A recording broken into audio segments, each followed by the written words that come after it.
आज की कहानी है एक भिक्षु की। भिक्षु वह होता है जो सब कुछ त्याग देता है और एक चीज को अपना लक्ष्य बना लेता है। किसी व्यक्ति के भिक्षु बनने के पीछे एक बड़ी वजह होती है। कोई भी भिक्षु ऐसे ही नहीं बन जाता। उस व्यक्ति के भिक्षु बनने के पीछे भी एक बड़ी वजह थी। भिक्षु बनने से पहले उस व्यक्ति के मन ने उसे कई गलत काम करने पे मजबूर किया था। उसने कई पाप किए थे। वह व्यक्ति अपने मन के अनुसार चलने लगता है। उस व्यक्ति के मन ने उसे अपना गुलाम बना रखा था और वह अपने मन का दास था। जीवन में हर सुख और संपदा प्राप्त करने के बाद भी उस आदमी के दिल में बहुत दर्द था और यह मानसिक भय ही उसे एक भिक्षु बना देती है। भिक्षु बनने के बाद व्यक्ति सांसारिक पीड़ा से मुक्त हो जाता है, जंगल में रहने जाता है, अलग अलग प्रकार की ध्यान और अभ्यास करता है, भिक्षा से भिख मांगकर खाना खाता है और फिर अकेलापन और शांति से ध्यान करता है। लेकिन फिर भी उस व्यक्ति का मन शांत नहीं है। वह बेचैन और परेशान होकर रहता है। यहाँ एक बात समझनी चाहिए, जैसा कि हम सभी जानते हैं, ध्यान किसी भी आध्यात्मिक यात्रा या आत्म सुधार की शुरुआती चरण होता है। इसे शुरू किया जाता है जब आपका मन शांत हो, जब हमारा मन हमारी बात सुनता है। लेकिन उस भिक्षु का मन न तो शांत है और न ही उसकी बात सुन रहा है। उस भिक्षु के मन में एक बात बैठ गई थी कि मन को नियंत्रित करना असंभव है।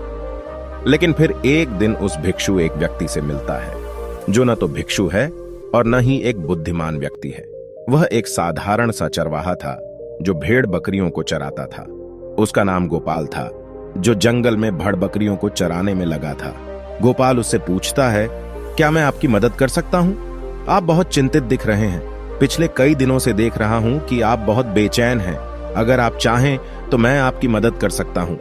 भिक्षु ने गोपाल की बात सुनते ही हंसते हुए कहा, भला तुम मेरी मदद कैसे कर सकते हो? तुम संसारी हो और तुम मोह माया और संसार से जुड़े हुए हो। मैंने सब कुछ छोड़ दिया और जंगल में आया, फिर भी मेरा मन मेरे वश में नहीं है। गोपाल कहता है कि हाँ, मैं तुम्हें सिखा सकता हूं। मुझे अपने मन को वश में करना आता है। वह चरवाहा कहता है, मन को वश में करने के लिए सभी वस्तुओं का त्याग करने की आवश्यकता नहीं है, ना ही जंगल में आकर रहने की जरूरत है। मन को वश में करने के लिए बस एक चीज को छोड़ना सबसे जरूरी है। वह भिक्षु उस चरवाहे से पूछता है, वह एक चीज क्या है? चरवाहा कहता है, वह एक चीज है गलत जानकारी। आज तक हमारे भीतर जो भी जानकारी गई है उसी ने हमारे मस्तिष्क और मन का निर्माण किया है। सन्यासी उस चरवाहे से पूछता है, परंतु वह कैसे? वह चरवाहा समझाते हुए कहता है, मान लो तुमने आज तक अपने जीवन में सेब का फल ही नहीं खाया है, तुम्हें सेब के स्वाद के बारे में कुछ भी नहीं पता, तो क्या तुम्हारा मन कभी सेब खाने को कर सकता है? नहीं ना। इसीलिए हमारे मन का निर्माण जानकारी से होता है। वह सन्यासी चरवाहे की बात से प्रभावित हो जाता है और कहता है, क्या तुम मुझे थोड़ा और विस्तार में बता सकते हो इसके बारे में? गोपाल भिक्षु को बताता है कि अगर तुम अपने मन को नियंत्रित करना चाहते हो तो मेरी बातें ध्यान से सुनो। तुम अपने मन को नियंत्रित कर सकते हो जब तुम अपने मन की जड़ों को देख पाओगे। मन का निर्माण जानकारी से होता है और हमारे शरीर में जानकारी के 5 प्रवेश द्वार होते हैं। पहला, आंख। अपनी आंखों से जो कुछ भी देखते हैं, अच्छा या बुरा, वह सब हमारे मन की यादाश्त में इकट्ठा होता रहता है। दूसरा, कान। जो कुछ भी हम अपने कानों से सुनते हैं हमारे मन में वैसे ही बीज के रूप में बोया जाता है। तीसरा, जीभ। जिस भी चीज का स्वाद हम ले लेते हैं वह हमारे मन की यादाश्त में अंकित हो जाता है। चौथा है नाक। जो एक बार सूंघ लेते हैं, चाहे वह सुगंधित हो या दुर्गंधित, वह हमारे मन में दर्ज होता है। और पांचवा है स्पर्श। जिस चीज को हम एक बार छू लेते हैं, स्पर्श कर देते हैं, उसकी यादाश्त हमारे मन में कहीं ना कहीं अंकित हो जाती है। इन 5 और शारीरिक द्वारों से जो भी जानकारी हमारे अंदर प्रवेश करती है वह जानकारी बीजों के रूप में जमा हो जाती है और धीरे धीरे वृक्ष बनते हैं। हमारा मन मिट्टी की तरह है जिसमें बीज बोए जाते हैं और हमारी बुद्धि बीज बोने वाले किसान की तरह है। अगर हमारी बुद्धि गलत जानकारी के बीजों को सही जानकारी के बीज समझकर बो देगी और भविष्य में जब वह बीज वृक्ष बनेगा तो भविष्य में वह पेड़ खराब फल देगा।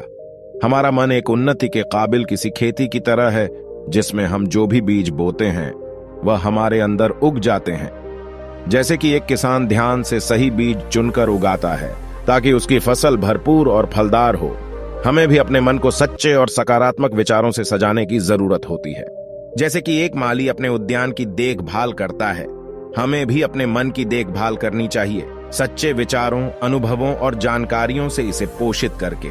इस तरीके से हम अपने अंदर एक समृद्ध भावनाओं, समझदारी और विकास के वृक्षों को खूबसूरती से फूलने देते हैं। तुम्हारा मन तुम्हारे बस में इसीलिए नहीं है क्योंकि तुमने पहले से ही अपने मन में बहुत सारे गलत बीज बो रखी हैं और अब वह बीज बड़े वृक्ष बन चुके हैं। वह सन्यासी उस चरवाहे से पूछता है, अब मैं क्या करूं? क्योंकि अब तक मैंने बहुत सारे गलत बीज बो डाले हैं और मैं उन्हें उखाड़ नहीं सकता। गोपाल भिक्षु से कहता है, तुम अब तक अज्ञानता और अनजाने में गलत बीज बो रहे थे, लेकिन अब से सच्चे मन से सही बीज बोना शुरू करो। अगर अंदर हजारों गलत बीज हैं तो क्या हुआ, अब तैयार हो जाओ लाखों सही बीज उगाने के लिए। तुम्हें बस ध्यान देना होगा, यह देखना कि इन 5 द्वारों के माध्यम से तुम्हारे अंदर कौन सी जानकारी जा रही है और जो जानकारी आ रही है वह सही है या नहीं। भिक्षु पूछता है, यह कब तक करना होगा? गोपाल कहता है, पूरी जिंदगी। जैसे तुम हर दिन अपने पेट को अच्छा खाना देते हो, ठीक उसी तरह हर दिन अपने मन को भी अच्छी जानकारी और सही विचार दो। जीवन में हर दिन, हर पल तुम्हारे सामने 2 विकल्प होंगे, जिनमें से एक सही होगा और दूसरा गलत, लेकिन तुम्हें हर बार सही विकल्प का चुनाव करना होगा। हमेशा याद रखना, सही चुनाव करने से तुम्हें अंदर दुख हो सकता है, तुम तकलीफ भी हो सकती है, लेकिन वह तकलीफ कुछ समय के लिए ही होगी। तो चाहे अंदर तुम्हारे कितना भी दर्द हो, तुम्हें हर बार सही विकल्प का चुनाव करना होगा। जितनी बार तुम सही चुनते हो, उतने ही अधिक सही बीज तुम्हारे अंदर बोए जाएंगे, और जिस दिन तुम्हारे अंदर सही बीजों की संख्या गलत बीजों की संख्या से अधिक हो जाएगी, उस दिन तुम्हारा मन तुम्हारे नियंत्रण में होगा। लेकिन उस दिन के लिए तुम्हें आज से ही अपने प्रयास को जारी रखना होगा। भिक्षु गोपाल के बातों को समझ जाता है। अगर आपको यह वीडियो पसंद आया हो तो इसे लाइक और अपने दोस्तों और परिवार के साथ भी शेयर करें। नमो बुद्धाय।